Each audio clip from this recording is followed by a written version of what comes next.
सबको यथायोग्य नमन। मैं आत्म परिचय 507 भाग लेकर आपके सम्मुख उपस्थित हुआ हूं।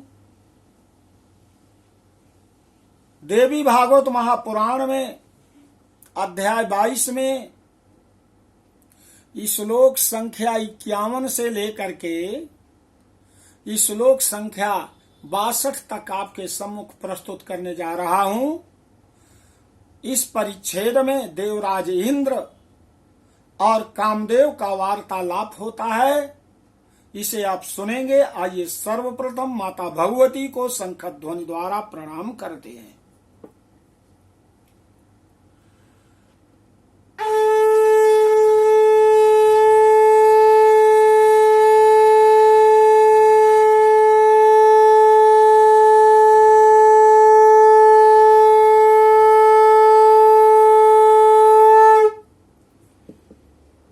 एतान सहायान संप्राप्य कस्य किम कर्तुम अक्षमः अपि विश्वेश्वरम देवम योग चिंता परायणम जितेन्द्रियम मोहयेयम क्षरार्धे यदि मन्यसे। इंद्रोवाच यदर्थम त्वं समानीतस्तत्त्वमहि स्वयं मुक्तवान् पराज्ञेषु वचनापेक्षा प्रायशो नयु विद्यते। तारका सकलान देवान बाधते अहर्निशं बलात् ज्ञायते तत्त्वया चापि तत्किं ते प्रवदाम्यहम्। ब्रह्मणा कल्पितो मृत्युस्तस्य नूनं महात्मनः महेस्तनयस्य आयु हस्तान्नान्यस्य कस्यचित् श्रूयते हिमवत्प्रस्थे तपश्चरति शंकरः जितेन्द्रियो महायोगी संसार विमुखः सदा। आद्या सनातनी शक्ति पूर्वम या दक्ष कन्यका महेशवनिता सयुजाता हिमवता सुता। साप तस्यांतिके तस्मिन् प्रस्थे तिष्ठति साम्प्रतम् आरूढ़ यौवना देवी स्त्री रत्नम अति सुंदरी।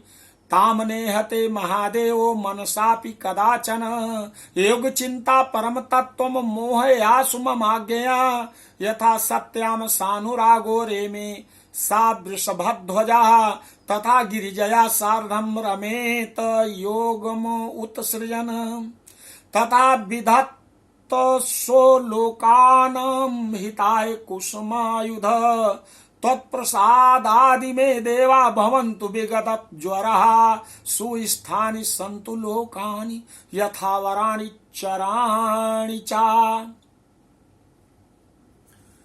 देवराज इंद्र से कामदेव देवताओं में सबसे सुंदर देवता है, कहते हैं हे देवराज मेरे पास ये सहायक हैं। कौन? वसंत ऋतु मेरी आज्ञा से मेरा मंत्री है। मलय पर्वत से चलने वाला पवन मेरा सारथी है। चंद्रमा मेरा मित्र है और तीनों लोकों को मोहित करने वाली मेरी पत्नी और मेरे 5 पुष्पों के बाण।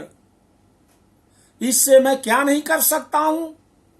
यहां तक कि यदि आप चाहें तो तपस्या में लगे हुए जितेंद्रिय भगवान विश्वनाथ को भी आधे क्षण में मोहित कर सकता हूं। इंद्र ने कहा, जिस उद्देश्य से आपको बुलाया है उसे आपने स्वयं ही कह दिया। प्रायः बुद्धिमान व्यक्ति दूसरे व्यक्ति के कहने की अपेक्षा नहीं रखते। तारकासुर अपने पराक्रम से संपूर्ण देवताओं को दिन रात पीड़ित कर रहा है।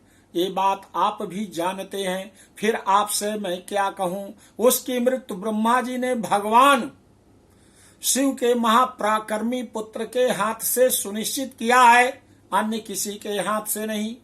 सुना जाता है कि हमेशा संसार से विमुख रहने वाले महायोगी जितेंद्रिय भगवान शंकर हिमालय के शिखर पर तपस्या कर रहे हैं। सनातनी आदि शक्ति माता जो पहले प्रजापति दक्ष की पुत्री थी तथा भगवान शंकर की भार्या थी, वही हिमालय की पुत्री के रूप में अवतरित हुई हैं। स्त्री रत्न स्वरूपा अति सुंदरी नवयौवना वह देवी भी हिमालय के उसी शिखर पर भगवान शंकर के समीप आजकल स्थित हैं।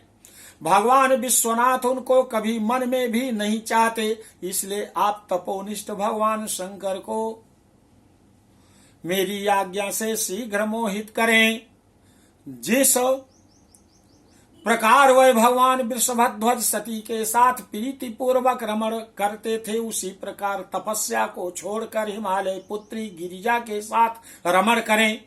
कुसुम आयुध, आप संसार की भलाई के लिए वही उपाय करें जिससे आपकी कृपा से सभी देव पीड़ा से मुक्त हो जाएं जो पीड़ित हैं, और संसार के अचर चर प्राणी शांति पूर्वक रह सकें। बोलो आदि शक्ति माता भगवती की जय।